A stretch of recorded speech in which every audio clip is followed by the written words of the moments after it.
Welcome to the SciFi Pubcast. Come for a drink, but stay for the speculation. In this episode, we say a fond farewell to 2017 and preview what's happening in the world of science fiction in 2018. Yeah, that's right. We are joined by one of our regulars, Randal Graham. It's almost like he's trying to get a job here or something.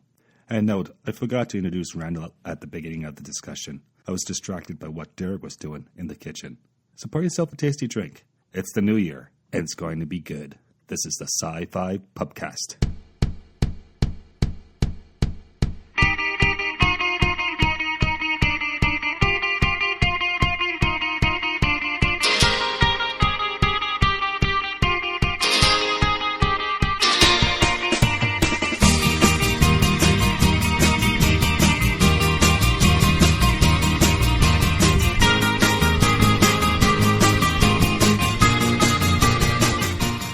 Greetings. Welcome to the SciFi Pubcast, the podcast that tries to be a pub, and perhaps someday a pub that tries to be a podcast. And it's the new year. Happy New Year, 2008.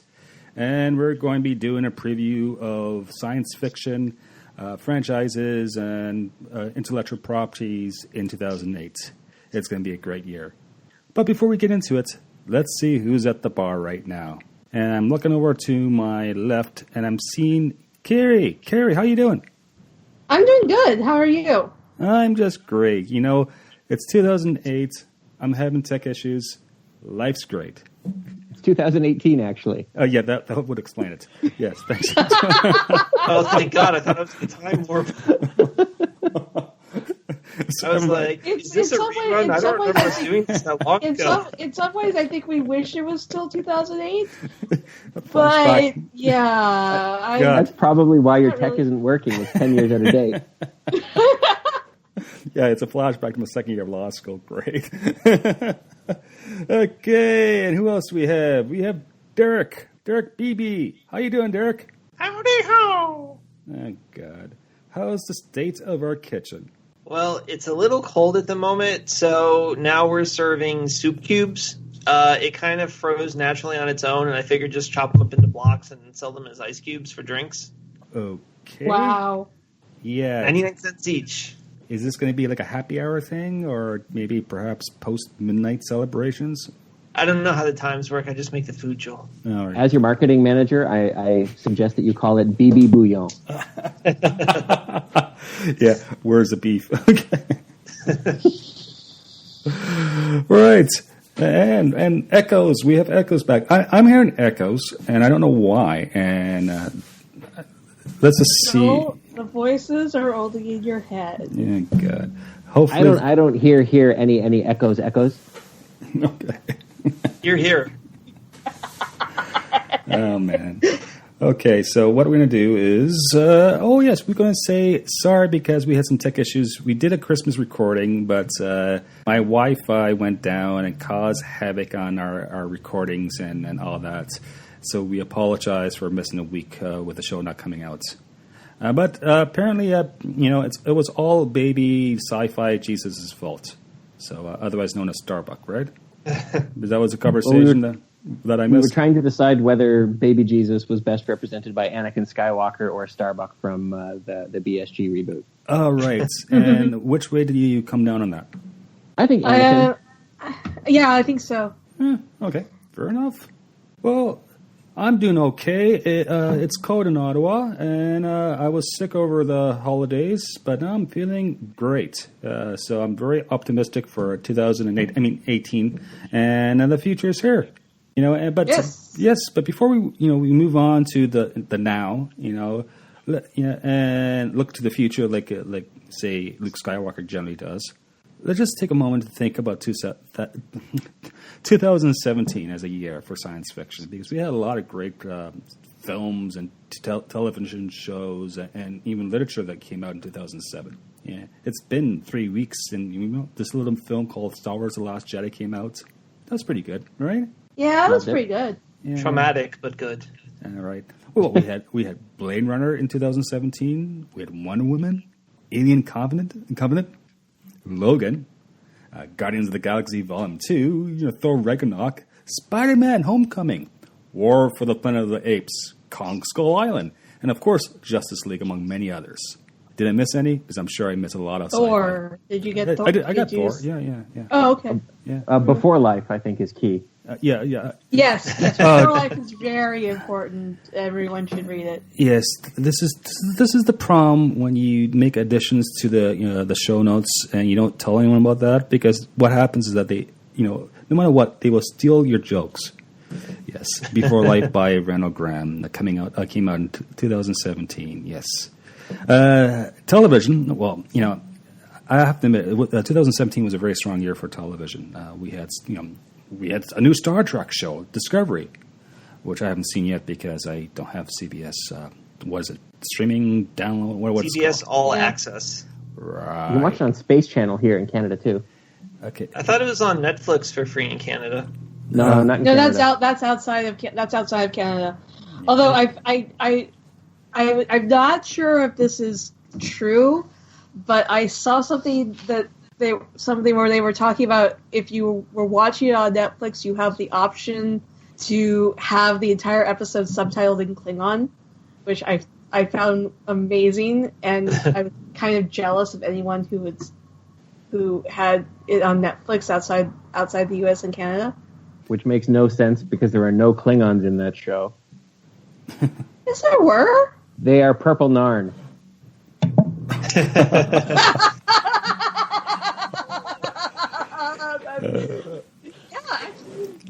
Yeah, and I love Space as a channel in Canada, but I don't have cable. I have the internet, and I have Netflix, and I have the bar down the street.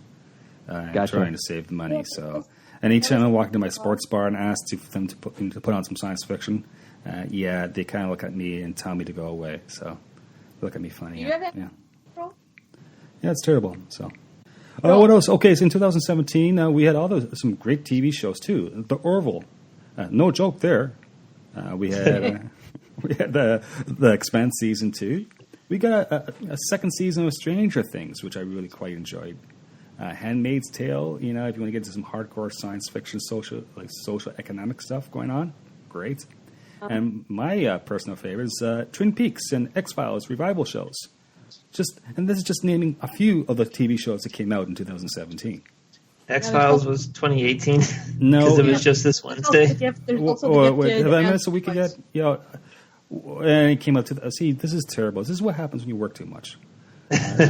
Time is just the fourth dimension. Okay, it doesn't matter for all that much. The beginning, the middle, the end. It's an artificial model. Okay. Right, and in literature, let's see, we do have probably the most important work from 2017 in the realm of fantasy and science fiction is Randal Graham's Beforelife. Thank you very much. Yeah, published by, what's your publishing house? ECW. It's ECW, of course, ECW, yes. Great. So when Randal Graham is rich and famous, well, he's rich and famous now, but when he's really rich and famous and the movie comes out, hopefully we get some premiere screeners for that. That would be nice. Yeah. We had a wacky new Star Wars books. I personally like Andy Weir's new book, Artemis. He's the fellow who wrote The Martian. And we got another Expanse book, number 7, Persepolis Rising. Thank you very much. By, of course, the name of James S.A. Corey. That was a good one, too. Yeah. It was I really good. liked it. Yeah, it was evil and all that good stuff, and I have absolutely zero faith in humanity now. But I didn't before, so nothing has changed. Yeah. You went to law school, Joel. You never had faith in humanity. Absolutely. Yeah. Law school and the law generally is all about managing conflict. So, and of course, the most important thing that happened in 2017, you guys know? Launch of the Pubcast? Yes, my God, you got it right off. We launched a SciFi Pubcast just a few months after Star Wars Celebration, and it was in Orlando this year, right? Yeah, that's so it. it was in April. I've been to too many celebrations, and so this little podcast came off the ground. So thank you for listening. If you're still listening, if not, let's just blame Derek. What? That sounds fair. That's definitely fair. Okay, so let's move on to 2018, the future, because science fiction is always forward-looking. It's about what can be, not what is science fiction. And 2008 is going to be great. And we're going to be running through what films are going to be coming out, what TV shows are going to be coming out, and we may just touch on a bit of the literature that's coming out. But I'm very, very excited to get what my colleagues have to thoughts about some of these pieces of storytelling. Before I begin, just to make sure, undoubtedly we'll be missing some movies or TV shows, and I take responsibility for that because I put the list together. I did my best, but if we did miss something, let us know, because we want to talk about science fiction. Also, if we see any premiere dates for films or release dates, it's all North American release dates. Sometimes Europe, actually, the films are released a month before, so there's that. So, guys, let's go down the list. You ready for this? Yeah. Hit me. Okay, so we are going to start out of the gate very, very strong. We're going to be talking, the movie that's coming out on January 26th is this movie called Maze Runner, The Death Cure. Do you guys know anything about this franchise? Not really. I've been kind of holding off on, kind of like with the Hunger Games, I've been holding off on watching the movies until I can just watch them all at once. Yeah. Although I haven't read the books for this series either, so yeah. I learned about Maze Runner from the show notes. And then I went to look at Wikipedia to read about it, and I had no idea this whole thing even existed. I mean, when I first started reading about it, I might be completely wrong, but it struck me as a movie that might have been based on like a video game line or something. Yeah, the title does make it sound like it's kind of video game-ish, but I don't... It really did. Yeah. The first one is a little video gamey, but after that they break out and become more of a traditional, the resistance against the evil empire kind of story. I've seen the movies. I haven't read the books. I think they're good, but they're not great. I probably won't see this. This is the final movie of the series. I probably won't see it in theater, but I'll definitely want to rent it. It's decent, but it's not amazing. Yeah, it's based off the Maze Runner trilogy by James Dashner, and this is the third one. So it's very much young adult. So you see the main characters when they're they're starting when they're 15, 16. Now they're like 20, and it's quite generational. Well, who knows? But I'm sure that they have a large group of fans, and if they love it, why not? Just don't get lost in the maze, I suppose. Moving on. Marvel, Black Panther, February 16th. Yes. What do you guys... This looks amazing. This is going to be awesome. Yeah, my favorite thing about the previews so far for Black Panther is that, like Thor Ragnarok, these aren't just straight up superhero movies. It has some style to it. There's actually a directorial direction to it that has its own vibe that's distinct from just standard garden variety superhero smash 'em ups. Yeah, I really like the tone that seems to be being set in the trailers. Yeah, I think I've said this before. Like I did as much as I liked Thor Ragnarok, there are parts of it that just felt really, really shallow to me. No. And what? Don't make me come over there, Thor Derek. was great. I love it. Thor. It was a lot of fun, but there was a lot of stuff that was kind of shallow about it, and It's okay. You're allowed to be wrong. yeah. Hey. And I'm going to blame my DC roots and say that I thought Justice League was better. What?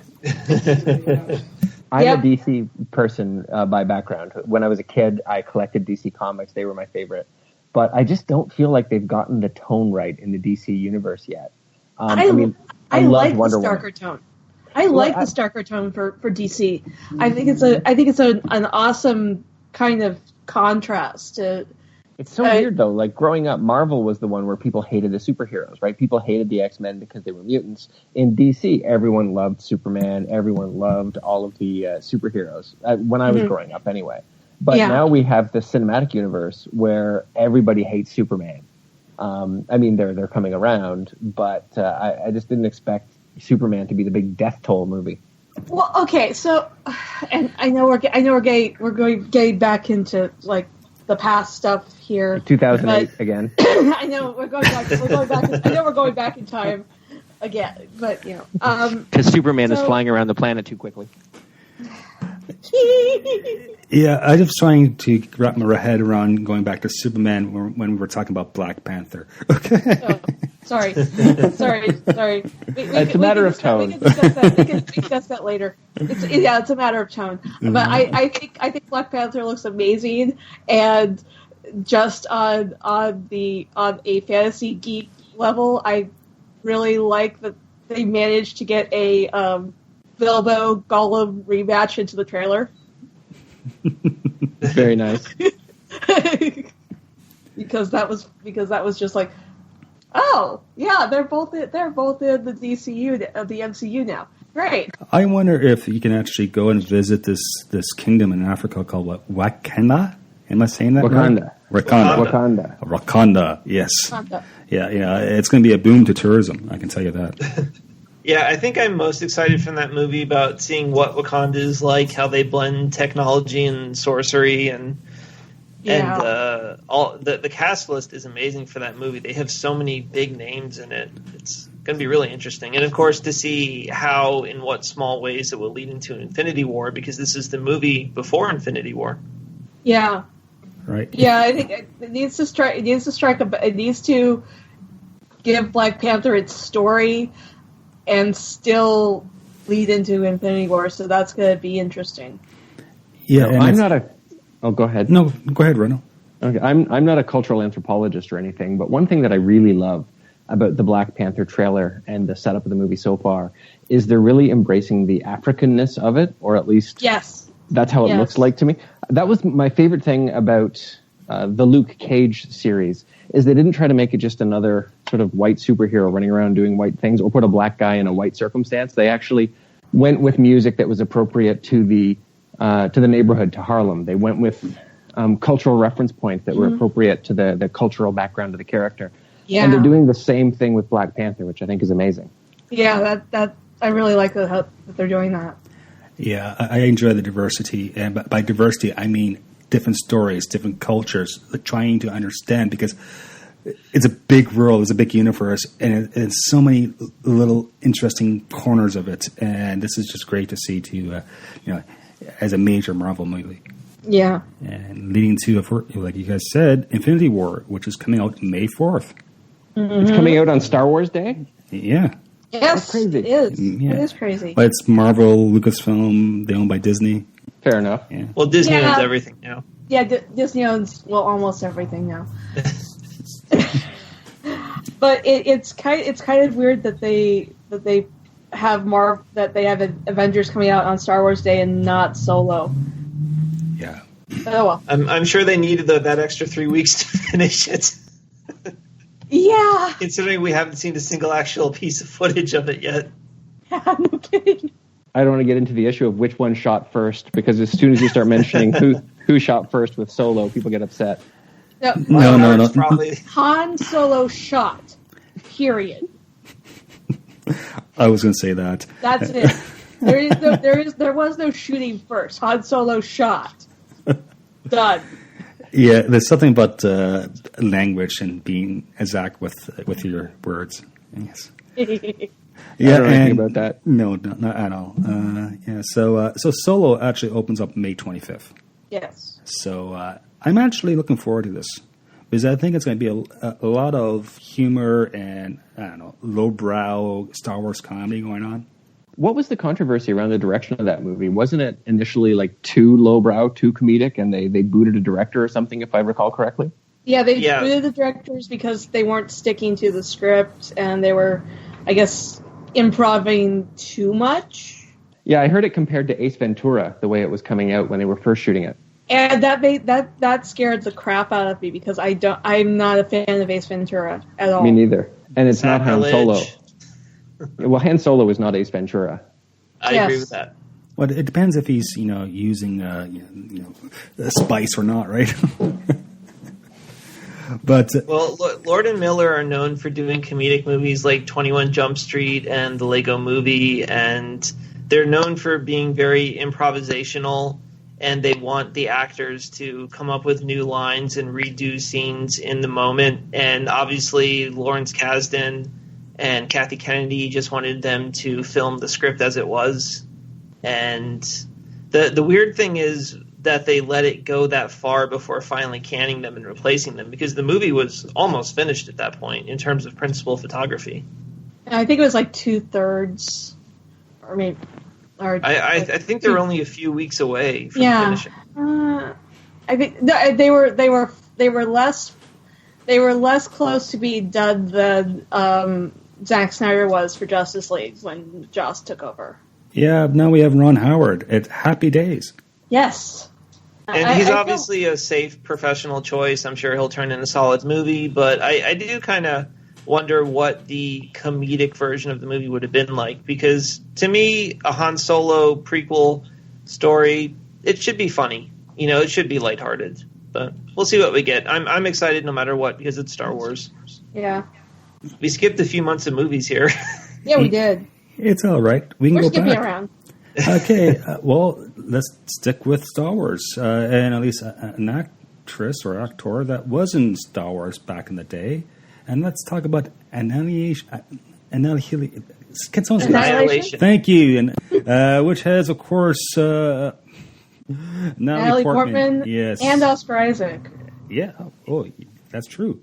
So the plot for this one, and looks actually more horror than science fiction, just if you just see the trailer, is a group of soldiers enters an environmental disaster zone, and only one comes back out alive, though he is grievously injured. In an attempt to save his life, his wife, Lena, a biologist played by, of course, Natalie Portman, volunteers for a second expedition into the zone to figure out what happened to him. And bad things happen. What do you guys make of this? This looks really creepy. Yeah, the trailer is very interesting. I do think it's misleading, though. I expect this to be intellectual sci-fi like The Arrival. I think that the few shots of people firing guns is the sum total of action in the movie. I don't expect it to be a shoot 'em up. I think it's going to be more of a, exploring alien life kind of thing, and not so much killing it. Yeah, it's kind of like this alien life bubble is expanding and changing things, and by doing that, it's killing our world while it's increasing in size. But it's changing life to their own lifestyle or life way, life type versus our kind of version of life. Right. So I know nothing about this, but it sounds vaguely like terraforming. Yes. But there's like an alien dimension bubble in the jungle somewhere, and it's altering the creatures inside it into alien forms and the fauna as well. But is fauna plants or animals? It's kind of like it's almost crossbreeding stuff from what I saw in the second trailer. But yeah, it's done by the guy who did, I think, Ex Machina. That's right. I haven't seen that either. Oh, Alex Garland, and Ex Machina is a great movie. It's hardcore. You're not going to leave the when you see it, you're not going to have this warm, fuzzy feeling in your stomach, but it will make you think. Yes. So moving on. This is not exactly science fiction, but it's still part of the family. Tomb Raider, March 16th. The new version of Tomb Raider. Good. Yeah, talking about Ex Machina. The same actor. I'm going to use actor because it's gender neutral, okay? The same actor, and I'm, again, butchering names. Alicia Vikander? Vikander, yeah. Vikander? Yeah. I think it's Alicia. Alicia. So she plays Lara Croft, of course. And if you see the trailer, she looks really good. She looks like, she looks like Tomb Raider. She looks like Lara Croft. And just not, she looks like a real person. And I can't wait for this movie. Yeah, because what they did was they rebooted the franchise back in, I think, 2013. and they made her, more realistic and not so bosomy, if you will. Yeah. And this I haven't played the game, but this movie is apparently a direct adaptation of that reboot game from 2013. It's about her being wrecked on an island like Green Arrow, and I guess she comes across some bad guys raiding a tomb or something. I don't know what the plot is. I had no idea that there was a reboot of the video game franchise, because when Joel was talking about Lara Croft looking like a real human, I thought, really? A real human who's going to fall forward every time she takes a step? She had some reduction surgery. That's interesting. I love Alicia Vikander, though. I think she'll be fabulous in the role. My big question about the movie is whether there's fantasy genre elements or not, because I haven't played the game. I mean, I know the other Tomb Raider movies and games had supernatural elements, and I'm hoping that this one will as well, or I'll be disappointed. Okay, so according to the Wikipedia article, the film tells about the first expedition of Lara Croft, in which she goes to complete her father's research and uncover ancient secrets capable of declaring her name. And it was shot mostly in the United Kingdom and Cape Town, South Africa. Nice. Yes, definitely looking forward to this one. And moving on, let's go to the other side of the world with Pacific Rim Uprising. This also looks really good. Yeah, so that's the sequel to Pacific Rim. It stars a little-known actor by the name of John Boyega. Who else? I actually saw the panel when it was at New York Comic Con a couple of months ago about Pacific Rim. It looks decent. I don't care for the trailer all that much. I thought the trailer was kind of generic and not compelling, but hopefully it proves me wrong. Well, see, I think most of life is about expectations management, right? Like how much you expect to enjoy something versus how much you actually do. And I went into Pacific Rim, the original, not expecting to like it at all. Like I just thought it would be fine. It might be a popcorn movie. I had a blast watching that movie. I thought it was hilarious and fabulous. And yeah, I really enjoyed it.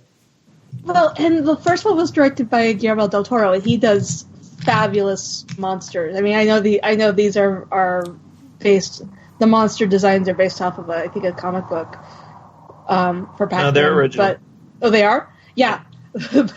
But yeah, if there's one thing awesome about Guillermo del Toro is that he makes gorgeous monsters. I'm also looking forward to this movie, and I also agree that the trailer was a little underwhelming. I've seen it so many times at this point, and I'm so sick of that opening slow-mo shot of the teenage girl like looking up in slow-mo as like fire goes by over her. It's so dramatic. And she just seems to be like frozen in place for 30 seconds watching something.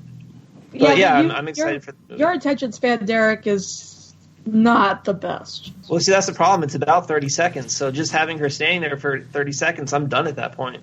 Like, to me, it's just a movie about a girl standing still. I rest my case. I look at this film and I see the existential threat to humanity being the kaiju. Am I saying this right? Kaiju. Kaiju. Okay, I need to learn some Japanese. I really do. But it's another movie where humans are going to die because of whatever threat. I'm just like, come up with some new threats.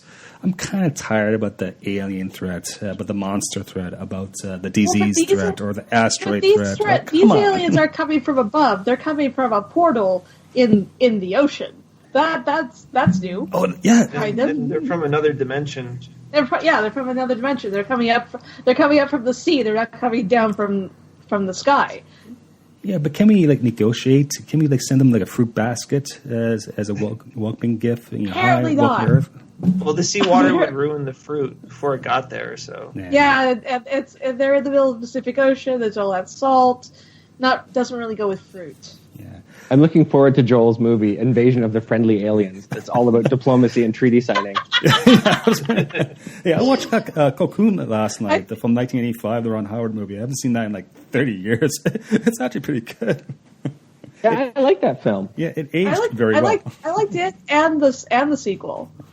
I have that ready to go, so maybe that's the next project. I actually spent there was one week in high school where where for some stupid reason the soundtrack was on a loop in my head for about a week, and I couldn't figure out what I was listening to, and then suddenly I'm like, why am I listening to Cocoon?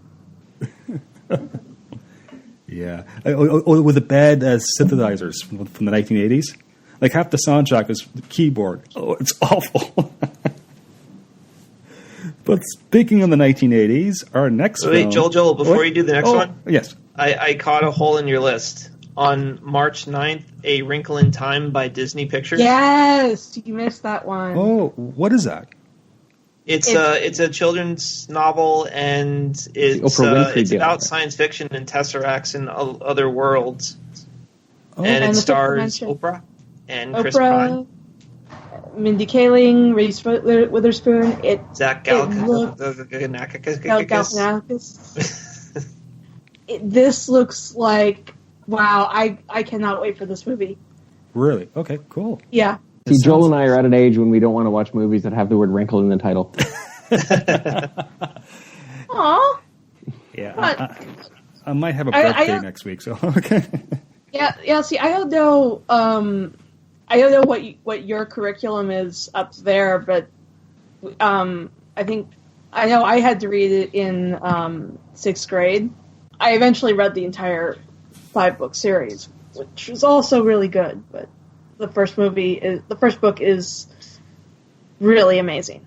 I'm glad they're finally doing a good adaptation of it, or what looks to be a good adaptation. I never read the book, but I did see the TV miniseries from back around 2000. Alfre Woodard was the main character in it. Yeah. Did you see that, Carrie? I vaguely remember that. I don't remember if I saw the whole thing. I have no awareness of this. I love Alfre Woodard. I just don't know this book series. I don't know this TV series or this movie. I knew nothing about it. The first one is a fast read. Well, actually, the first 4 are pretty fast reads. It's by Madeline L'Engle. And she's a pretty well-known children's young adult author. And like I said, it was pretty much required reading when I was a kid. I don't know about Derek. I don't know what the curriculum is up there. Nope, never read it. Oh, okay. But yeah, my sixth grade reading list was like, that, Lion the Witch, and the Wardrobe, and stuff like that. Yeah, that might be the sleeper of this 2018 releases. Is perhaps it's going to capture the imagination of a generation. I hope so. Because you know what other film did back in the day? Yeah. Ready Player One, 1980s. It's going to be relived by people like myself and Randall, who actually lived through the 80s. I lived through the 80s. Oh, and you too, yeah, of course. So I'm not nearly as old as you two, but I am 40. Yeah, true. And I'm a child of the 80s. Well, you're a child, at least. Right, so Ready Player One, March 30th. It's directed by, of course, Steven Spielberg. It's based off the Ernest Cline novel that came out a couple years ago. And I read the book. It's great. I like it. Lots of Easter eggs. And I know a lot of people out there, they don't particularly like it. So I've heard the criticism that if you don't remember the 80s, you're not going to get half the jokes. And of course, if you see the trailer, they have references from like the 70s onward to the present day. Well, and the book had references to the 70s and on to present day as well. So that's not surprising.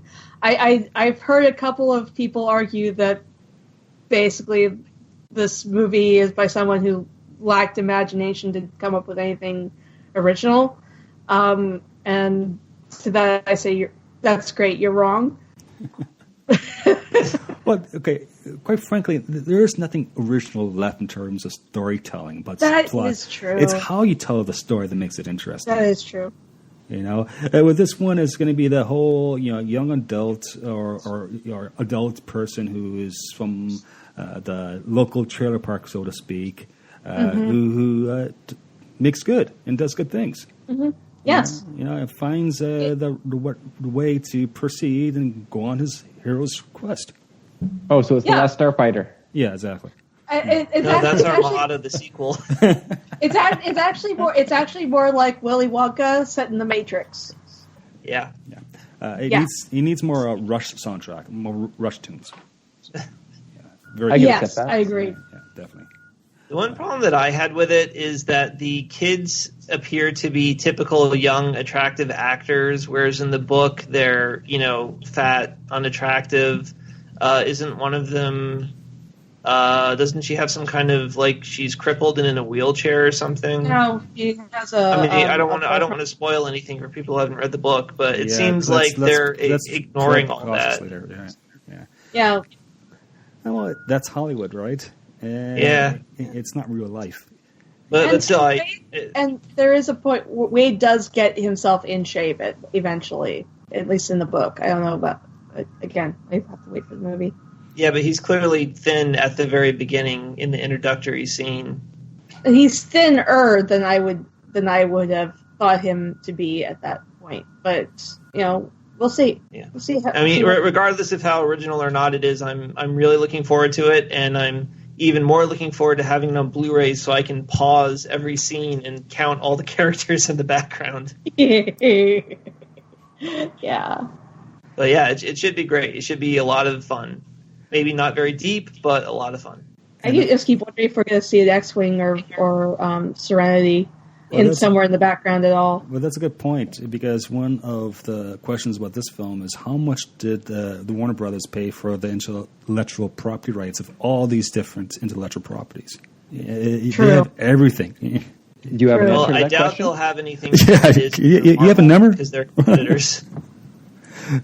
Do you have a... Go ahead, Randall. Well, I was just wondering if you had an answer to that question. It's a really interesting question, because if they claim that they're using these properties by way of parody, then they don't have to pay anything. Right. But if it's not parody, this doesn't seem like parody. It seems like homage. It's more of an homage, yes. Yeah, it's homage. It's I don't think it's fair use. I think they had to pay some money over, but then again, it's probably something that the other party, that the intellectual rights holder, want to do, because it just shows that it's relevant in terms of popular culture. But you would also think that Spielberg would have the clout to get more of the IP, if not for no money, then cheaper than someone else would. I think that's why it had to be Steven Spielberg to make this movie, or else it wouldn't have been made. It's basically the same deal as Wreck-It Ralph having all of those Nintendo characters and stuff in it. They had to work out agreements with the ownership companies for this brief cameo, and they would have demands about the way their characters were used or how much they can be in it. Well, think back to Who Framed Roger Rabbit. There was a very specific deal worked out where I think Warner Brothers and Disney characters had to have the exact same amount of screen time. Oh yeah, it was Donald and Daffy. And who was the other duck? Daffy. They had to have the exact same number of lines. That's why they have that dueling piano thing in order to. Mickey and Bugs had to have the same. Mickey and Bugs did the same thing. Yeah. Yeah. Who's that other duck? That's my favorite line of today's episode. Have you seen the bill? I almost said Howard. I almost said Howard just to be a smartass. Yeah, I have that on Blu-ray. Howard the Duck. Yeah, that was. Now, will Howard the Duck be investment? Do you think Howard the Duck will be appearing in Infinity War? I hope so. Ooh. Oh. I hope. If he is, I hope he's still voiced by Seth Green. Because he was in one of the Easter eggs for the lead-up movies. Yeah. Yeah, it was. I think he was in Thor. I think he was either in Thor or he was in the Guardians 2. He was in Guardians 2 in another cameo, but I forget the circumstance. Yeah. Initially, the first cameo that he was in, that he was being held by the Collector. Uh-huh. Yeah. Yeah, that was a post-credit scene, right? Yeah. From the Guardians of the Galaxy, the first one? Yeah. Mm-hmm. Yeah. I hope so. If not, I'll be crying foul. Nice. See, I use the same puns for the last 30 years. Why not? Moving on. Cloverfield, film number 3. There's some issues with this guard particle. Is it still being called guard particle, or have they? I have no idea. Yeah, I haven't seen any I heard it's footage. been moved to like April or something too. Yeah. So April 20th is a date that is Wikipedia showing, but who knows? The producer, of course, is J.J. Abrams, directed by Julius Ona. Oh, well. So, what do you guys make of that? I haven't seen any of the Cloverfield movies, so I really couldn't say. Derek? I'm looking forward to this one. It seems to have the exact same premise as the television series Odyssey 5. Did anybody watch that? Mm-mm. It was Nope, never about heard of it. 10 years ago. It starred Peter Weller. Nope, It was about didn't hear it. It was about a space shuttle crew that was up in orbit, and they looked down, and the Earth exploded, and they were stranded in orbit with, obviously they have no support mechanism, so eventually they're just going to die. And in the TV show, they end up this alien comes and picks them up and sends them back in time to Earth to prevent the Earth from blowing up. But obviously, this movie will do something different than that.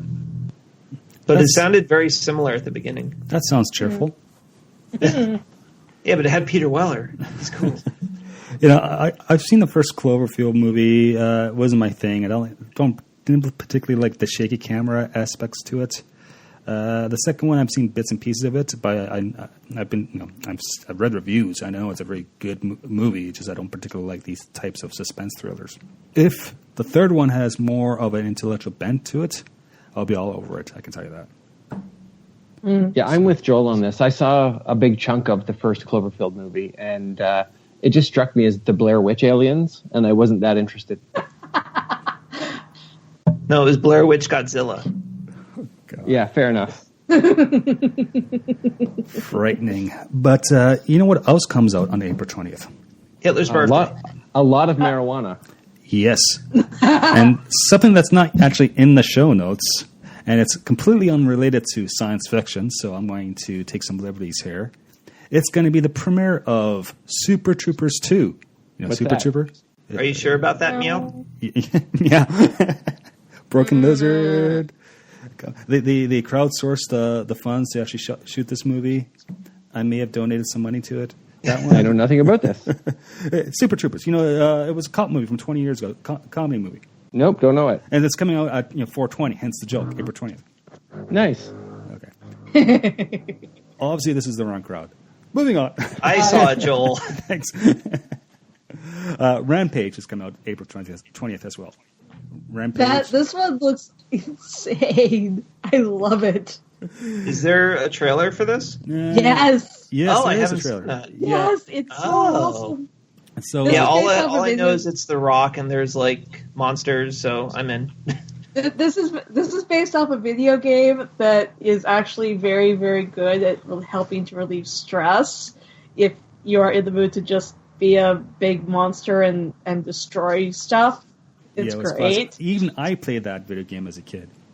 It's just great. Yeah. Oh, I didn't know that this movie was related to that video game. That's amazing. Yeah. So it's springless. It's gonna be great. It's based. Oh, I I've love actually- that game. I've actually never played this game. Well, that's because you're a baby, Phoebe. That is because you're too young. You're too young, Derek. But basically, you have to play the creature, and your goal is to smash as many buildings as you can while you're being shot at, and stuff like that.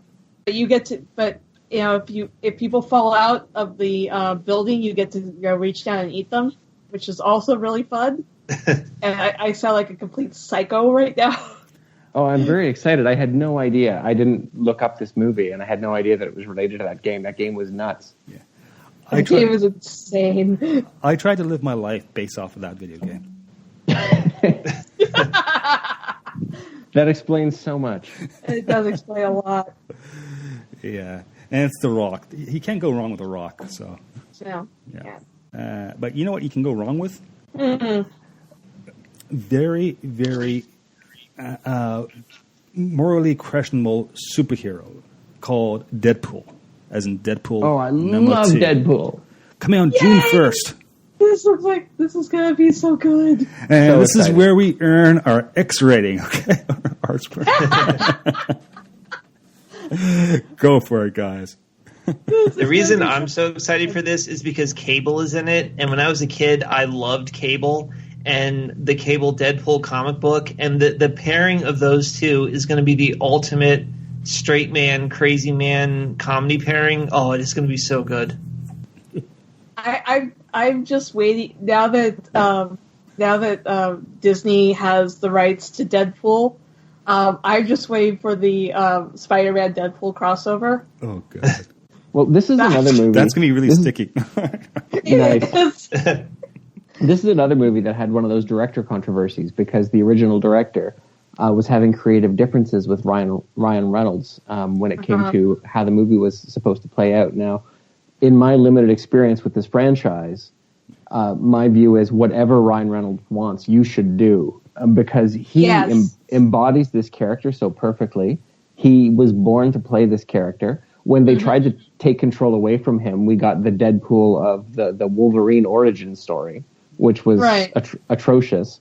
When you let Ryan Reynolds do his thing, he is Deadpool. Yeah. Well, I don't know how true this is, but I had seen something about how the director wanted a bigger budget for the second one, and the budget for the original Deadpool was really, really low, and Ryan Reynolds wanted to keep it that way because, I mean, why use more money than you need to just because you can? That's how we got season 4 of Buffy. Yeah. Season 4 of Buffy, by some accounts, is what happens when you give Joss Whedon a whole lot of money after 3 years. Yeah, I think that's when they had the big underground paramilitary guys and stuff. Yeah, that was crazy. Yeah. Some of the budget issues in Deadpool provided some of the best moments. I mean, Colossus looked so bad that it was perfect. Yeah, exactly. I thought he looked good. Well, you have low standards. I just want to see more X-Men involved, and which means it takes more money to get more X-Men. Yeah, fair enough. Yeah. We get Negasonic Teenage Warhead back again. Yeah, and she's great. She's awesome. And thank God she's not my daughter. and that's the reason we only see Cyclops in his metal form, is because they didn't want to pay the actor. That's the best. Someone to play him in the non-metal form, which is fine. And I'm so happy that Dopinder is back, the cabbie. Yes. Oh, I forgot that Domino will be in this as well. That's great. Oh, this movie's going to be so good. What's his name? The guy with the shillelagh who's related to Banshee, who shoots... Black Tom Cassidy. I just read that he's in this as well. He is in this, and he's the lamest character ever, but I think they'll do an awesome job with him. Interesting. I wonder if he's the villain or just the henchman. Well, he carries a shillelagh and shoots energy out of it because it's made of wood. I mean, he's, like so many Irish stereotypes. Does he speak with an Irish accent? He's supposed to. Yeah, it's an outrageous accent. Yeah. Deadpool 2 is going to be a great film. No. Yeah, that's the one I'm actually probably looking forward to the most on the list. Okay, moving on. My number one has to be Infinity War. That's going to be Solo. Amazing. I thought you would have picked Solo. Well, I hate to ever not say Star Wars is my number one, but Infinity War is the culmination of a decade's worth of movies, and everybody's in it. It's going to be so good. I have to tell you my fear about Infinity War, and that is I'm worried, with all respect to Carrie, I'm worried they're going to go DC with this and try to put too much stuff in one movie. Well, there are going to be about 30 characters in it. At least. That's the thing, and that's been my problem with the DC movies, by and large, is that they try to have 87 different plot points in it for fan service purposes. Like everybody wants to see. This is a trend that started with, I guess it was in Marvel with Spider-Man 3, the third Tobey Maguire one, where you just put too much crap in there because there's a lot of stuff that fans want to see. And Infinity War could be amazing, or it could be another Age of Ultron, where there's just too much going on all at once, and you don't really get to develop anything. I think the difference here, though, is that all of these characters are already established. We don't have to do any introductions, and the Thanos storyline has also already been established. So we're seeing the conclusion of things that have already been set up. We're not introducing new concepts. Yeah, that's why I have the Black Order, but they're just henchmen. I have a lot of hope for this movie because of that. Like they've been careful. They've put a lot of the Lego blocks in place to build up the foundation of this movie. Rather than having 18 different origin stories in one go. But I still am a little bit nervous about it because there's so much to do in Infinity War. Go ahead, Derek. I was just going to say, the only thing I think that possibly hurts this movie is the idea that someone would feel like they have to see 30 movies in order to see Infinity War. But everybody's seen all those movies. Going on. Maybe not. Maybe not. I mean, it's like what we were talking with Ernie about for Star Wars. I'm like, you shouldn't have to do all the rating, or in this case, all of the viewing. Which if you haven't seen every single Marvel movie since 2008, which ones are the ones that you really have to have seen before you see Infinity War? Ant-Man. It's all about Ant-Man. I agree. I think you can mostly just see a lot of post-credit scenes. And yeah. Just watch the post-credit scenes on YouTube, and that'll tell you everything. Okay. Yep, you're done. Okay. Yes, and speaking about Ant-Man and the Wasp, July 6th. Yes. Okay, I have very special feelings for Evangeline Lilly, so I think this is going to be an important movie. Me too.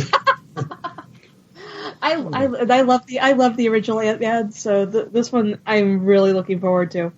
I thought the first Ant-Man was okay. I mean, it was basically just a retelling of the first Iron Man movie with Paul Rudd, and it was certainly enjoyable, but I don't think it really broke the mold of anything. So I'm not super.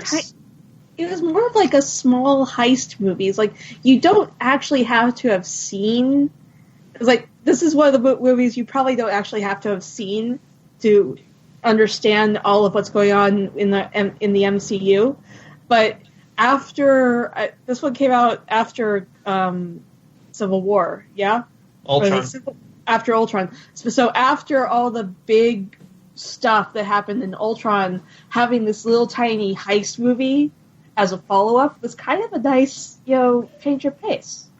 Well, I also liked what I liked with Ant-Man was having the perspective of the sidekicks be so important. Like when they were doing the retelling of how they got information, and you're seeing it through the eyes of the goofball sidekicks. I thought that was amazingly well done, and like Carrie says, it brought it down to a lower level than we're used to with these galactically important superhero movies. I thought that was brilliant. Like having these guys worried about stealing a car, getting away from the cops, small scale things that we don't worry about in Avengers films. Right. I just want a pet ant, like a life-size one, like the size of a dog. Yeah, it'll certainly be a cute movie, and obviously it'll be really nice to have a female lead for the first time in a Marvel movie. Or female co-lead. Yeah, co-lead. And we missed one before, a film that opens 2 weeks before on June 22nd. It's a bit old, a bit dated, a bit Jurassic Park, Fallen Kingdom. What do you guys make of this one? I'm not sure. I mean, I liked Jurassic World. I love that they're bringing back Ian Malcolm, and I hope that they use him better than they did in Jurassic Park 2. But otherwise, I'm kind of on the fence on this. I mean, like it's more of it feels more like a disaster movie, but with dinosaurs. Well, for me, Jurassic Park was all about the first Jurassic Park movie. That was it. Just showing what they could do with the technology at the time to bring dinosaurs to the screen and make them look interesting and not incredibly lame. Well, no, go ahead. Keep going. Oh, just there were all these great moments where you would, look over a field and suddenly see these enormous brontosauruses, or you finally see the T-Rex. And that was the magic of that movie. Once that was done, everything else was just sort of rehash. And now here's another problem with these giant dinosaurs. And I didn't find it that exciting. I haven't really enjoyed a Jurassic Park movie since the first one. Well, and see, I didn't get to see it personally, but my dad was on the lot when they brought in the head for the T-Rex. And that took up an entire bed of a truck. And they just had her, assembled and on a soundstage. If you didn't know what you were walking into, she would scare the shit out of you. You just walk into the soundstage and see a life-size T-Rex just standing there. Yeah, there was a lot of awe associated with the first Jurassic Park movie that just disappeared. Of necessity, I mean, they can't do anything about it. You've seen all of the awe-inspiring creatures. And then it's just like, well, let's breed a T-Rex with a raptor. Like, ooh, that'll be fun. Like, no, I really enjoyed the sort of awesome reveals of the first movie, and that magic is gone in the subsequent iterations. Yeah. I know what you're saying, Randall, because I too was so impressed with the first one with the CGI of the dinosaurs, because that was the first film that CGI actually worked. Like, it was, oh my God, what did I just see? Now you go back and see the first one, it's not very good, but our expectations have changed since it came out in 97. Absolutely. Right. Or whenever it came out, yeah. I did like that the last movie kind of showed the bones of what you saw in the original movie. So they went back and they visited. They got to bits and pieces of the original park, and like you said, breeding a T-Rex with a raptor. What could possibly go wrong? Yeah, it just seemed a little bit silly. Stupid humans. Now we'll breed a T-Rex with a human and with Bryce Dallas Howard and see what happens. Oh dear, I think Ron might have a problem with that though. No doubt. Well, I agree with the criticisms about Jurassic World. I absolutely love that movie. That was such a nostalgic overload for me, and I'm really excited about seeing the sequel. I don't know whether it'll be better or worse than Jurassic World, but the one thing I do like is that by making it about a volcano erupting on the island, you're introducing a new element rather than just having the dinosaurs escaping yet again. So they're managing to change it up a little. The reason I love Jurassic World so much was because it actually showed a working theme park full of people for the first time. So it was like a movie set in Disney World plus dinosaurs, my two favorite things.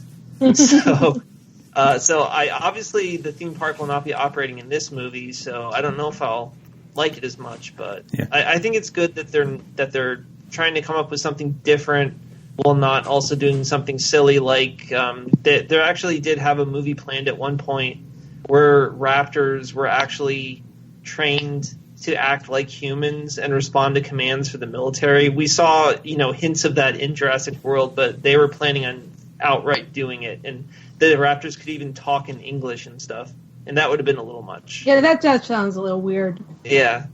And the original Jurassic Park was 1993. So, yes. Yeah. Lost World 97, Jurassic Park 3 2001, Jurassic World 2015. Yeah, the only thing I liked better about the original movie as opposed to the book was that Ian Malcolm lived, which was great until they made him an action hero in the second movie. So, like I said, hopefully they use him better in this new one.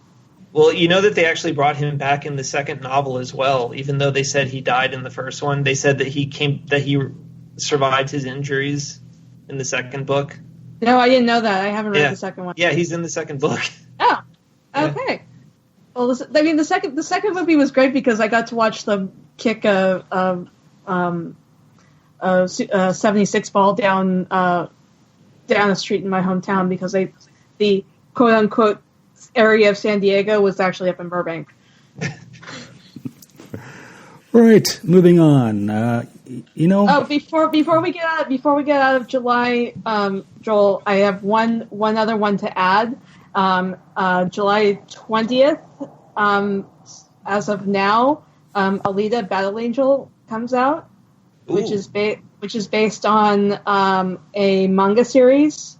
It's co-written by James Cameron and directed by Robert Rodriguez because James Cameron's been a bit busy with some other alien movie he's working on. But this trailer, I cannot stop watching it. There's a trailer? Yeah. Oh God, I have to see it. It's the one with the eyes. Okay. It was played ahead of Star Wars both times I saw it. Not my Star Wars. Well, you were obviously in an inferior theater. But I haven't seen anything about it, but I'm excited just for the names involved. So let's do it. Yeah, I actually I went back and rewatched the original OVA, and this kind of looks like a rehash of the first episode in the OVA, but in the anime. But I don't care. It looks amazing. I need to see this. Carrie, can you explain what an OVA is in case people don't know? It's a short short anime series. This one's only 2 episodes long, and the ending is kind of weird. What does that stand for? Original video? Original animation video. Oh, that's OAV. So is it like a movie? Original video animation. I was just enjoying BB asking. I was just enjoying BB asking Carrie about what an OVA was. Bad Randall. Also, Carrie, can you tell me where babies come from? No. All right, moving on. I'm watching The Boss Baby on mute right now, and it's really muddling the issue for me. Derek? It's okay. I'll watch Storks after this, and that'll give me the full picture. This isn't something I think you need to worry about, Derek. No. Yeah. Well, moving on, because, of course, it's a podcast, and we do have some time limitations. Maybe we don't. Well, I don't particularly care, but The Predator, August 3rd, remake. Is this the Roy Moore movie? Yeah.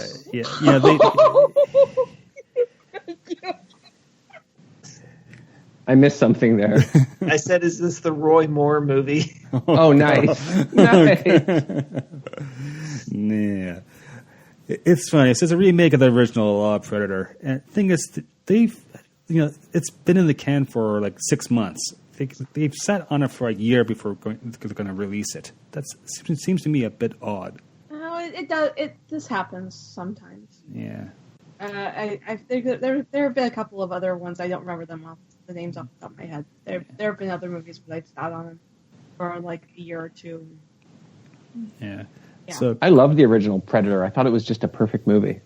yeah, I like some of the actors. Jesse Ventura, The Body, he was in it. Amazing. Well, who would have thought that you'd get 2 governors out of that movie?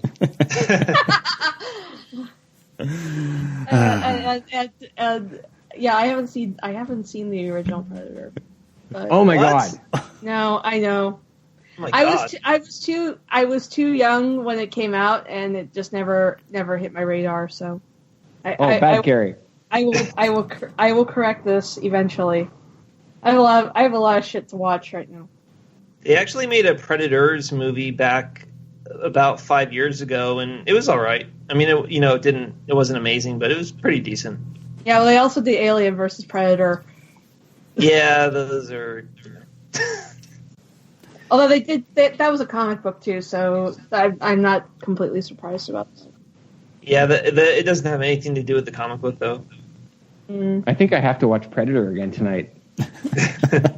You got me thinking about it. It's such a great movie. I mean, it's such a great bad movie, right? Like some of the effects are lame, some of the dialogue is lame, but it's just brilliant. I mean, I find it 80s. It's impossible to be unhappy while watching that movie. I just like watching people die horribly. Oh my God! Yes, you went to law school. No. Right, moving on. Venom, October 5th. I'm not sure about this one. I mean, Yeah, okay. I'll have to see how it turns out. I'm not a huge Venom fan. I think he gets used. At least I didn't read him a lot in the comic books, but I think my only really exposure to him is other than Spider-Man 3 was the 90s animated movie or animated show, and I thought he got really boring after a while. Does anyone think that Tom Hardy will be better than Topher Grace? Yes. Yes. Yes. Yes. Yeah, I mean, I love Venom in the comic books, but he exists as a Spider-Man villain. So seeing him on his own, I don't know. I mean, I hope it's good, but I don't have my hopes up. He's had his own comic book series off. Yeah, and they haven't been very good. I've read them.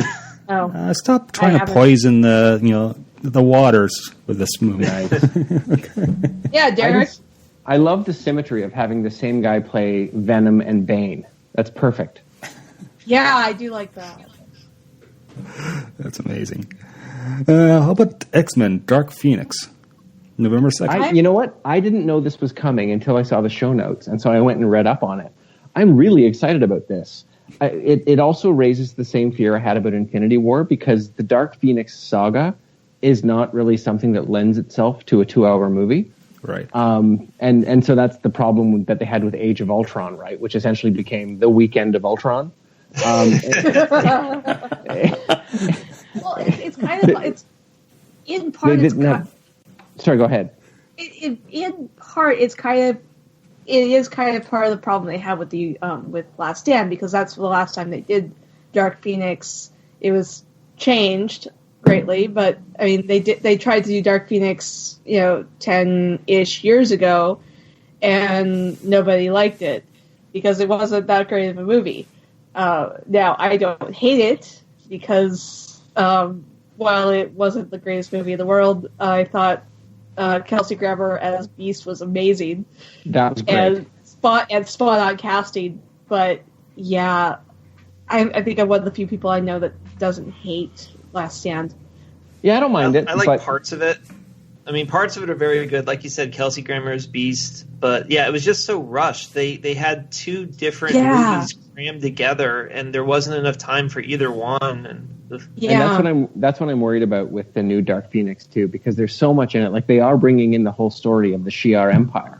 I don't think they are, actually. I don't think they are either. From what I've read, this is yet another Earth-based telling where it's not an alien entity. It's just her, like, inner personality. Which, to me, it's like, what's the point of doing it again then? Because they already did that the last time. Do a faithful adaptation for once.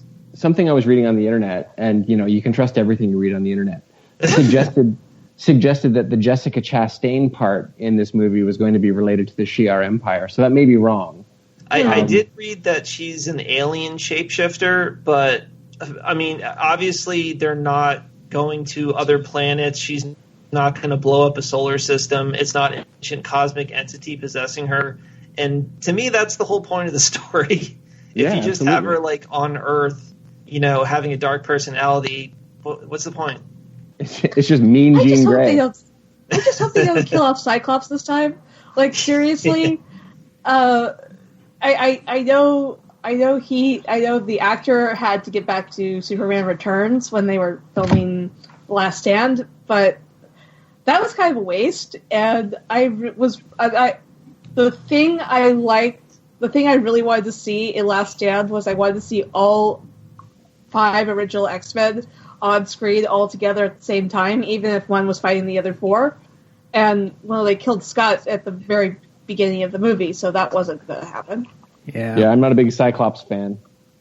I'm not a Cyclops fan either. I think he's kind of boring, but I still didn't want him to die. At least not 10 minutes into the movie. I just don't like the patchwork. Nice. Oh, trying. It's all about the eye. Yeah. Okay, there you go. Yes. By the way, X-Men Dark Phoenix was filmed in Montreal, Quebec, Canada. A little known fact. Moving on. So this next one, November 16th, Fantastic Beasts: The Crimes of Grindelwald. Of the Harry Potter. Controversy alert. Okay, why do you say that? Johnny Depp. Oh, right. So that it's involved the whole allegations of sexual harassment and impropriety, or is it more? I think it's more like battery and domestic. I think it was domestic abuse against his wife. Okay, yeah. J.K. Rowling has come out saying that she stands by the choice to continue to have Johnny Depp in the movie. That the situation is more complicated than we've been led to believe. Nevertheless, it's quite the controversial choice to have him appearing in a starring role in a major movie. Right, and this. Well, he was in the first one at the very end, and the charges. I don't know if the charges had come out by then or not. I don't think so. So, I mean, I guess you could have recast him at that point because it was just mostly a cameo. But they recast Dumbledore. Yeah, but a lot of this relates to J.K. Richard Rowling. Harris was dead.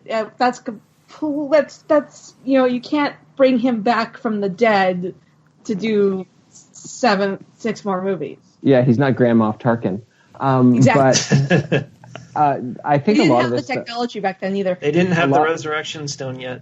A lot of this, though, relates to J.K. Rowling's online persona, which is very aligned with the Me Too movement, which is very aligned with equality, feminism, diversity, and very opposed to, men who might have been guilty of domestic assault. And I'm not saying that's a persona. That's probably who she really is, and I'm totally behind that. But people were really surprised at her defense of Johnny Depp in these circumstances. I follow her on Twitter, and the tweet storm that came out after she supported Johnny Depp was quite surprising to me.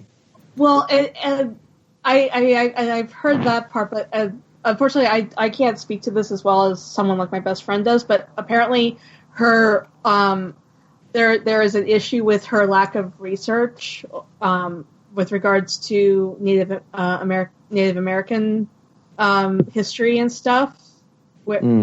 As far as how magic works over here as opposed to over in the UK, and like I said, I don't know all the details as well as other people, but apparently there's some stuff that she's gotten very, very wrong, and rather than making corrections, she's just kind of doubled down on it. I think that was stuff on the Pottermore website and not in the movie. Is that right? Maybe. I think I read about that, though. That. Yeah, I'm not fussed about that. I mean, the Harry Potter universe is her universe, and if Native American spirituality works differently in her universe, well, I mean, she has British wizards, right? And that's not a thing. So it's fine if she bends or deviates rather from historical notions of how spirituality and magic might have worked. I think from what I understand, it's something with regards to historical accuracy of where the Native Americans were at the time. Oh, interesting. Like, I don't know. But what do we think of Jude Law as Dumbledore? Sounds good to me. I'm very interested in this. I really like Jude Law as an actor. So does my wife for different reasons. I hope so. I can understand. I can understand those reasons. I really enjoyed the first Fantastic Beasts movie more than I thought I would. I thought it was a really great introduction to an adult prequel world of the wizards. And the fact that this series is, as we're now learning, going to be about the war between Dumbledore and Grindelwald with Newt Scamander as kind of like our POV character. I think that sounds like an amazing story because Dumbledore is my favorite character in Harry Potter, so getting his backstory here and seeing his big war with his ex-lover is going to be pretty amazing. Now, I have to toot my own horn here about my biggest claim to fame so far in my little life, and that is... I know where this is going. Go ahead. Yeah, me too. Yeah, when J.K. Rowling was on Twitter and they were talking about potential titles for Fantastic Beasts and where to find them, I just tweeted out Fantastic Beasts and where else to find them. And J.K. Rowling liked my tweet, which was like the biggest thing in 2017. Nice. And your followers went up 8,000 times. I screenshot J.K. Rowling liked your tweet. I mean, it was just the best day. And I'm so lame for loving that, but I was super excited that J.K. Rowling, clicked a heart near a tweet that I wrote. Aww. Yeah, that tells a lot about you as a person, Randall. Absolutely, it does. Everything you need to know about me is right there. At least you don't seek validation from others. To be fair, I've had the same feeling a couple of times when Mark Hamill's liked my tweets. So very nice. Yeah. Yes. Well, moving on. Just because we want to go through some TV shows and some literature, we got like 2 more films left, at least on my list. December 14th. Animated movie called Spider-Man Into the Spider-Verse. Do you guys know anything about this? I saw the trailer. It looks interesting. I'm not as familiar with Miles Morales as other people are, but it looks like it's going to be interesting. Yeah, it looks cool. I may not see it when it comes out in theaters, but I'll probably see it eventually. Yeah, I'm not a huge Spider-Man guy, so I like that they're trying to do things differently, and there's so much content going out there, but we'll see. Mm-hmm. And, of course, our next movie, which I'm really looking forward to see, is Aquaman, December 21st. Yes! I can't wait for this one. That's, Aquaman has Again, been this is my DCU roots showing. Yeah. I'm really, really excited for this. I want Aquaman to get some respect, because he's been the butt of jokes for, decades now. It's Yeah, and I time, love the way to Jason come Momoa is ashore played. and for him to take his proper place. Exactly. Well, you have to admit, the original Aquaman, like in the yellow and green outfit, talking to fish, he deserved to be made fun Yeah, it of. was kind of. Yeah, I agree. I worked at a comic book store back in the '90s, and when they redid his look and made him more, I mean, he was still a blonde, but they grew out his hair, they gave him a beard. He kind of looks like Jason Momoa now, except he was blonde and he had a hook for a hand. That's when he got interesting. Absolutely. But the original Aquaman is so, for me, bound up in the Super Friends. Like, Yeah. That's the type of hero he was, like riding around on manta rays, skimming the water. Okay. So little known fact that for a very, very long time, I thought I was going to be a marine biologist. So I actually did not mind that as much. I actually that was one of the things that was like, oh, I could be like Aquaman.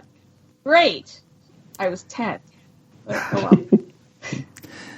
Yeah, I'm not a great swimmer, so no.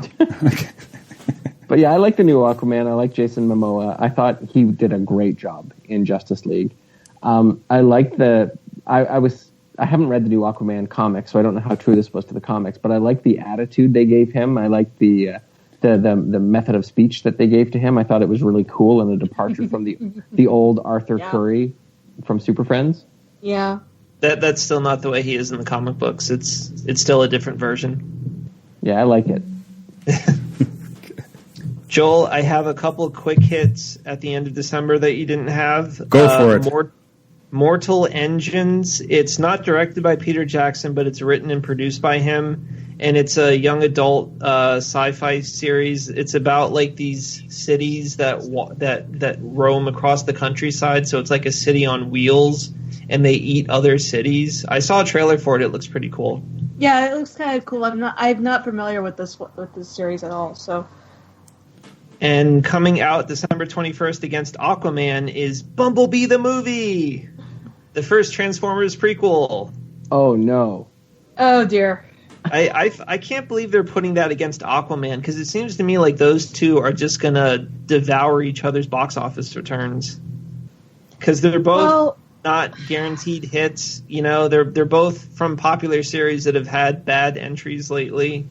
Yeah, I finally saw last weekend, and I get how they're setting this up, how they're setting up the Bumblebee prequel.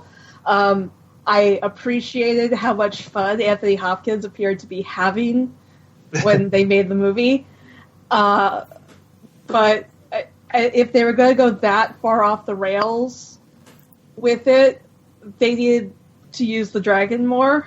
And I always think that they need more Dinobots. Yeah, I'm just completely confused. I watched only the first Transformers movie, and I thought it was horrible. I loved the cartoons as a kid. I will admit. All the press I read about the most recent Transformers movie was that Anthony Hopkins had no idea what was going on at any point in the movie. He just read the dialogue and looked where they told him to look. But he well, looked he's like getting he had older. so much, which explains a lot. But he looked like he was having a blast doing just that. They gave him all the money. Yes, of course they did. Oh, I also did kind of like the take on Unicron, but yeah, it's not a great movie. Yeah, so I'm not into the whole Transformers thing. I'm going to put my money on Aquaman for that opening weekend. Me too. Oh yeah, I'm sure it'll be number one. Yeah, I agree. Okay, let's hit some TV shows very quickly. Philip K. Dick's Electric Dreams. He's the fellow who wrote Blade Runner, or actually, technically, it's the android who dream of electronic sheep. January 12th hits the TV screen. It's a TV show, apparently, a British-American science fiction series based on his works. It premiered in the UK back in September, but it's hitting the North American shows next week. Oh, I've heard very little about this, but it sounds interesting. It's an anthology series of 10 episodes that have nothing to do with one another. So each one is a short movie, basically. So it's kind of like Black Mirror, but I haven't seen it, but sure. Yeah, I haven't seen Black Mirror either. I just know that it's an anthology show. It's good. kind of like- It's worth watching. Okay. There's Black Lightning. That's starting January 23rd. That's a science fiction American show by the CW. Also DC. Yeah, Yes, it's DC also a Comics. DC character. Now, this is from the same people who make Flash, Arrow, and Legends of Tomorrow and Supergirl, but it is not set in their continuity. It's its own separate universe. So my excitement for it is lessened because of that. So far, it might be on Earth 5. For all I Yeah, know. maybe, but they haven't said anything about that yet. They just said it's a separate entity. Yeah. Interesting. At the moment. Supergirl started off as its own separate entity too. Yeah. So, Yeah. that could change. Right. Now, there's a TV show called Altered Carbon. This looks really, really good. Yeah, this is more sci-fi, so don't know much about it. It's supposed to be starting on Netflix on February 2nd, 2018, as opposed to 2008. What do you guys think? I'm looking forward to this. I'm not sure when I'm going to have time to watch it, but I'm looking forward to it. It kind of sounds like The Expanse in that it's a couple hundred years in the future. It's about our first colonization efforts and evil corporations, yada yada. How I miss evil corporations and how people treat other people poorly. Yeah, that's always really fun. Yeah. In May, we have this little TV series called Lost in Space. Not Pigs in Space, but Lost in Space. It's a remake. I was going to ask you about that. It's a remake of the 1965 series of the same name. Basically, a bunch of Interesting. a family of pioneering space colonists whose spaceship veers off course. Wow! Any excitement? It's on Netflix. If it's free, I'll watch it. What I'm really hoping is that I don't know how to pronounce his name, whether it's Bill Mummy or Bill Mummy. I think it's Mummy. I hope he makes an appearance because That would be kind of awesome. he was Will Robinson and then he was Lanier in Babylon 5. Yeah. And so he's got such great science fiction street cred. It would be lovely to have him back in reprising the role or related to his original role in Lost. Or just as a random character, like the way they brought back his mom for an episode of Babylon 5. I can't remember her name at the moment, but she was on an episode of Babylon 5. They never crossed paths, but yeah, that was fun. It'd be great to Season have him 1, involved. episode 21, The Quality of Mercy. Yes, It'd be fantastic to have him in because I just, he's one of the great granddaddies of science fiction, and it would be great to have him in there. yeah. Yeah, I'm looking forward to the next TV film or TV show that's going to I'm going to name right now called Westworld Season 2 by HBO. This is going to be so much fun, And it's- mind-keepery. I can't wait for this because I love the first season. I like the original movie that came out in the 70s. I have a copy of that. And this season in Westworld, we get to expand beyond the Wild West into places like the Samurai World and perhaps even Roman World and some other time zones and all that. It's going to be great. Yeah. No, actually, I think Westworld Season 2 is going to be good because HBO always delivers, and I can't wait for some of the plot twists. What else do we have? Oh, yes, this Doctor Who person. It's supposed to be Season 11. Lady. What's that? Season 11. Doctor Who lady, not person. Right, I think... Person is gender neutral, Eric. It's okay. Okay, It's called a lead-in, Carrie. Joel will know that the Edwards case established that lady and person mean the same thing. Yes, at least in Canada. Okay. Right, so it's our first time having a female doctor for the entire season. I'm excited. I'm not a huge Doctor Who fan. I'm more of the classic Doctor Who before the revival. But I think this is going to be good, and I think fans are going to be quite entertained about that. I'm looking excited. forward to this. Yeah. I'm excited about having a new showrunner because Stephen Moffat is finally leaving, and it's not that I didn't like his seasons, but I definitely preferred the Davies years, and I'm really looking forward to someone hopefully giving a more coherent storyline this time around. Yeah. I'm hoping they bring back the Ronnie. The whaty? Because the Ronnie. Rani. Rani, yeah. Yeah, Because okay. she's basically the only Doctor Who villain they haven't brought back yet, and she's overdue. especially since we have a female doctor now. And since we've had a female master. I actually thought Missy might have been the Ronnie when she first showed up, but she turned out to be the master. Well, time will tell. Time will tell, yes. Yes. Randall, any deep thoughts about Doctor Who? I love Doctor Who. I'm one of the few people who loves Christopher Eccleston as Doctor Who, or as the Doctor, rather. I liked him as well. Yeah, I thought he was fantastic. I've loved the reboots. I have only been watching it on Netflix, so I'm a few seasons behind. I haven't watched any of the Peter Capaldi episodes except for the first couple. And I thought they were great, but so I have a whole Doctor. I'm a whole Doctor behind. You need to get on that, Randall. Yeah, Random aside, whenever I talk to someone new and they say, "Oh, I love Doctor Who," that's always followed up by them saying, "I'm 3 seasons behind." Every single time. I never meet anyone who actually watches the show in a timely fashion.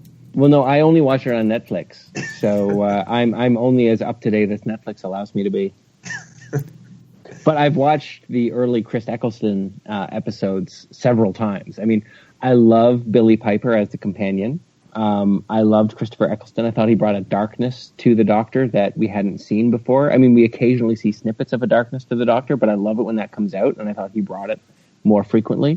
I also loved Matt Smith. I also loved David Tennant. Again, I'm only just getting to know Peter Capaldi as the Doctor. And interesting bit of trivia, in the first couple of seasons of the Doctor Who reboot with Christopher Eccleston, Eccleston was not credited as the Doctor. He was credited as Doctor Who. Interesting. Which is wrong in any number of ways. Yes, exactly. Randall. Although there are a couple of episodes of the classic Doctor Who, I think it's back to the original Doctor where they name him as Doctor Who. The villains are naming him erroneously, of course, but yeah. Interesting. Yeah, I forget which serial it is. I just see the actor Peter Capaldi, and I knew him from this political series from Britain called "In the Thick of It." And I love that show. You know, and each time I see Peter, I always think of his character called Malcolm Tucker, who's this British political spin doctor, who's one Scottish prick, and he's great. He's got the best cursing anywhere. It's a bit obscure, but man, In the Thick of It, it's a great TV show. I think I'll look for that. Yeah, a couple of seasons. It's probably 10, 15 years old now. Something like that. No, it's. I don't think it's that old. It's more like from around 2010 or so, and it ran for 4 seasons. I'm actually in the middle of rewatching it with a friend who's never seen it before. Yeah, it says 2005 to 2012. So. Yeah, 4 seasons, 24 episodes. It's kind of like Veep before Veep. So, it's actually from the same guy who made Veep. Yeah, I love Malcolm's character, like Malcolm Tucker as a character. So Peter Capaldi's character, love him. Nice. Moving on. Oh, this is interesting. We're going to get a new season of The Expanse later this year, hopefully. Yay! Which is, it's a major product or property for our little show because we all love The Expanse. Yes, we do. Yes, so film in Toronto, no less. So I can't wait for that. And what else? This one I saw this just was announced literally like days ago. Is SciFi is releasing a new TV series, probably late 2018, early 2019, called Night Flyers, based off the 1980 novella by George R.R. Martin, who's the fellow who wrote Game of Thrones. Nice. What do you guys think of that? Interesting. This isn't one I'm familiar with, but it sounds interesting. Yeah, I think they'll buy anything with his name on it at this point, but hopefully it's good. Yeah, exactly. He doesn't have to write anymore. It says basically it's a... Yes, he does have to write. He has to finish Song of Ice and Fire. So bite your tongue. Yeah. I've been waiting for that for years. He's still working on books. He's still working on book 6, and there's one more book after it. I'm sure. I got so annoyed when the TV show got ahead of his writing. Oh man, I'm sorry. Yeah. Oh, yeah, and we should point out that Game of Thrones will not be coming back in 2018. It will not be until 2019. I know. Terrible. Because it's going to take them that long to film 6 episodes. I think 7 episodes or something like that. Yeah. Well, because part of the problem is that winter is now here. Winter is coming? No, winter is here in Westeros, and places where they would normally film in the summer, but now they have to film in winter, so they have to wait, and they have to wait until it's cold, like now, to film, which is one of the issues. And I think they said that most of the episodes next season are going to be feature length, maybe. So yeah. I will wait more than a year if we're going to get 6 2-hour episodes. And I think a lot of the actors are just in a zombie state right now. Boo. Oh, God. Just going back to Night Flyers very quickly, the plot is about a group of scientists who begins a space voyage to find a mysterious alien creature, and in the process are victimized by the ship's malevolent computer. It's always the computers. Of course. Yes. So it's 2001. Yeah, without any religious, mythical space objects. Yes. Moving on. Okay, hopefully, I think Randall will probably know something about this next one. Good Omens. Yay! Late 2018. That's exciting. Yes. This is exciting. I'm so happy. Every picture they released for this makes me even happier. Okay. Now, tell me what's this all about. I know it's based off the book by Terry Pratchett and Neil Gaiman. You're talking to someone. I've never read a Pratchett book, and I've never read a Gaiman book, but I appreciate it. You must fix this. It's on my to-do list. I'm kind of like a busy fellow, but yeah, I'll try to get on that. But what do you guys think about it? Well, Terry Pratchett is my second favorite author of all time. Up until he got Alzheimer's, every book he wrote was like one of my favorite books ever written. Once he was diagnosed with Alzheimer's, it was noticeable that the quality of his writing diminished, which is still an amazing thing to say about a person with Alzheimer's, that they were still able to complete novels and they were still of good quality. But his early work, or rather mid-career work, starting with the Guards trilogy, it's some of the best literature out there, and everything he does is art. It's just wonderful. So I can't recommend enough reading the Terry Pratchett works, the Discworld works in particular.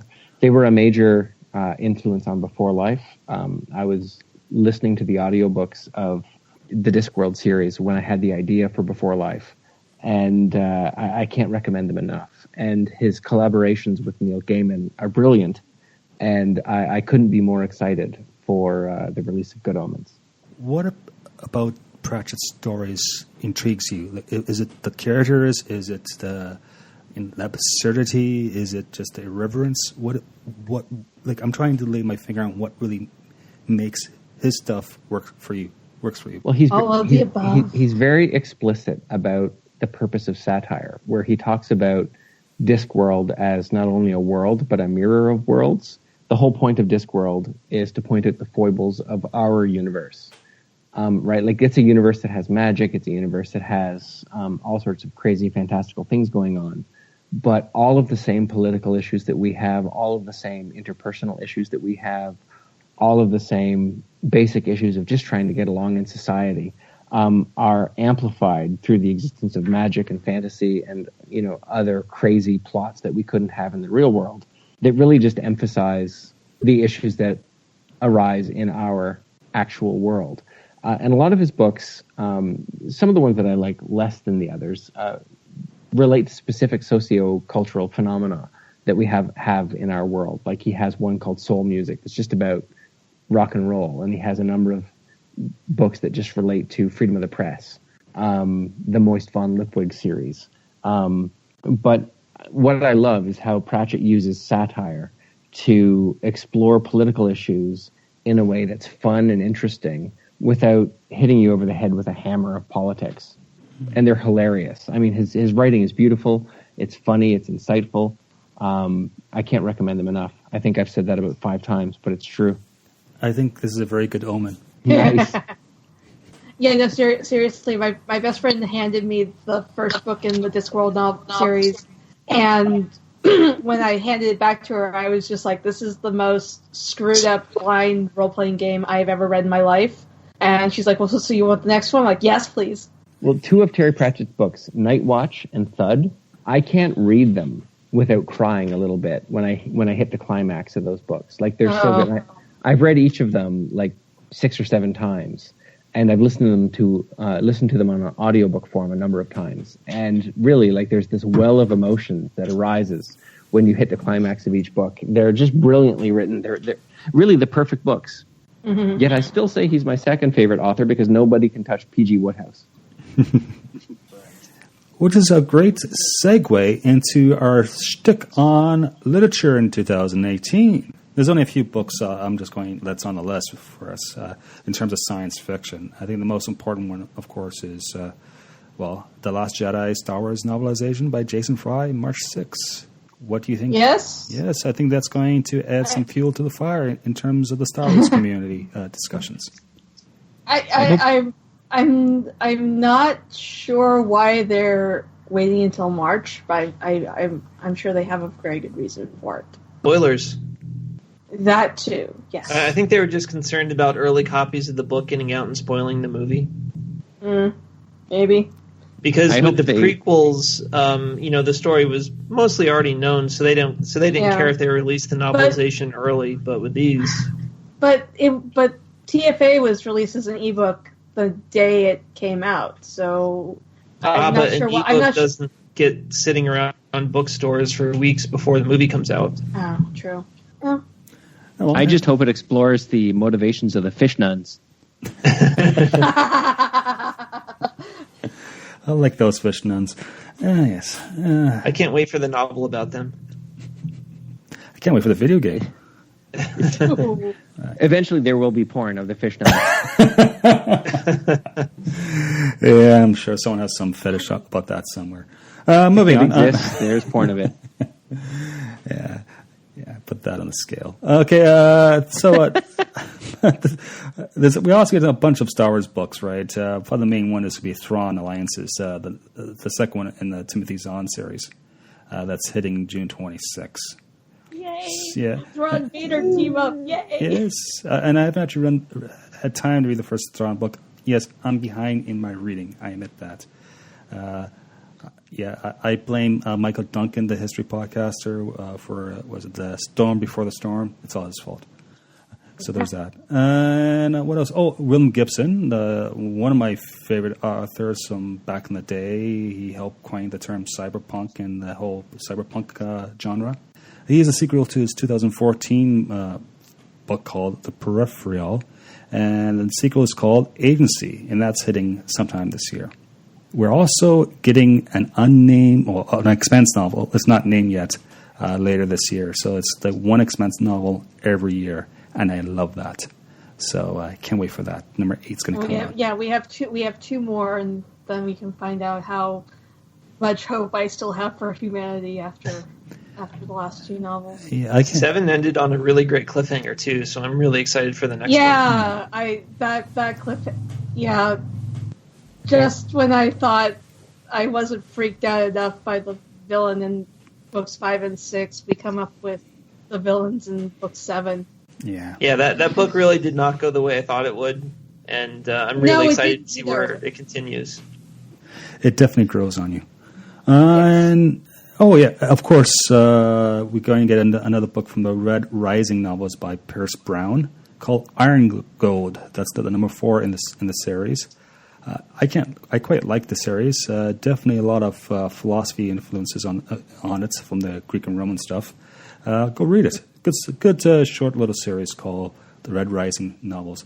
And I actually got to meet Pierce Brown at New York Comic Con, and it's amazing because he's a younger guy. He's a smart young guy who's has done well for himself. That's great to see. Mm-hmm. Did I miss any books coming out? I know I didn't talk about comics, and I probably missed about a dozen or so really good science fiction books coming out. And plus, what's really cool is figuring out what science fiction stuff is going to come out, which we don't know about just right now. Like new authors, first-time publishers, people like this Randal Graham guy with Beforelife from 2017. These types of new talent, emerging talent. That's I know a book that's coming out next year. What's that? In April, the Baker Street Irregulars Volume 2, which is a anthology of alternate reality Sherlock Holmes stories, and one of the stories is written by one Derek J. Beebe. Very exciting. Yeah. I've never heard of this guy. What's his background? There's even going to be an audiobook. My story is going to be in an audiobook, so that's cool. My God. Don't let it go to your head, Derek. I think I've heard of his great grandson, BB-8. Okay. Oh, I made Terry cough. No, that was a lot. I've been coughing all day. But the remnants of my cold from before Christmas is just the asthmatic coughing. So yeah. Okay, guys. Have we missed anything in terms of films, in terms of TV shows, in terms of books, in terms of anything? Yes, we missed a lot. Yeah, we but missed a who lot. I'm cares? sure we missed a lot of things that people will correct us on. Maybe. Yeah. Please let Yeah, us and people know. really should follow us on Twitter. I found that some of the conversations on Twitter following the episodes have been a lot of fun to follow, and I really encourage listeners to follow the Sci-Fi Pubcast on Twitter to get involved in the conversation, because that really does help us generate content, and also is just fun for those of us who visit the bar. Oh, absolutely. And so, yeah, if you are looking for the Sci-Fi Pubcast Twitter address, it's at SciFi Pubcast. We have our network, which is When Nerds Attack Podcasting Network. Their Twitter address is at Nerds Attack Pods. Really original. Let's see. My Twitter address is simply my first name, Joel, _ my last name, Welch. Carrie, what's yours? My Twitter handle is Carrie Blackfire42. That's KERI Blackfire42. And yours, Sherlock? At Derek J. Beebe. Okay. And, of course, Randall, what's your Twitter address? At Randal _ Graham. Yeah. I'm just really happy Randall is getting more involved in social media in terms of the fandom, and that's great to see. The Sci-Fi Pubcast, we have a Facebook page. Like it and deal with Derek. It's because he's doing a great job. Please leave us an iTunes review. And if you wonder why it's important, you can listen to about 1,800 other podcasts who can tell you why it's an important thing to leave an iTunes review. 5 stars, please. And if you want a sticker, let me know, and I'll send you a sticker of the Sci-Fi Pubcast. Any complaints, you can email Derek at management@scifipubcast.space. Space as in like outer space. And lastly, When Nerds Attack Podcast Network has a Patreon account. Things are happening behind the scenes. We may have some announcements shortly. It's good to donate $1 to Patreon or more if you can afford it, because things will be happening very, very soon. Guys, any closing thoughts before we shut the door? Happy New Year. Happy New Year. Merry New Year. Yeah, Happy New Year, everyone. Yes, 2018. Remember, your focus determines your reality, so let's try to stay positive, and let's try to avoid Derek's cooking, shall we? Okay. And try to remember that we're not in 2008. Exactly. Yes.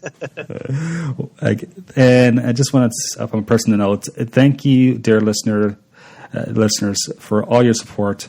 And thank you to my co-hosts, any guests, and future, past, present, now, anywhere, anytime in the timeline. I don't care. Thank you very much. And on that note, it's closing time. Please make it home safe. We'll see you next time. Cheers. Bye. Music provided courtesy of Logan Rathbone. Podcast logo by Duran. Copyrighted Joe Welch. Listen responsibly. And we can't wait for your next visit to our fine establishment. Cheers.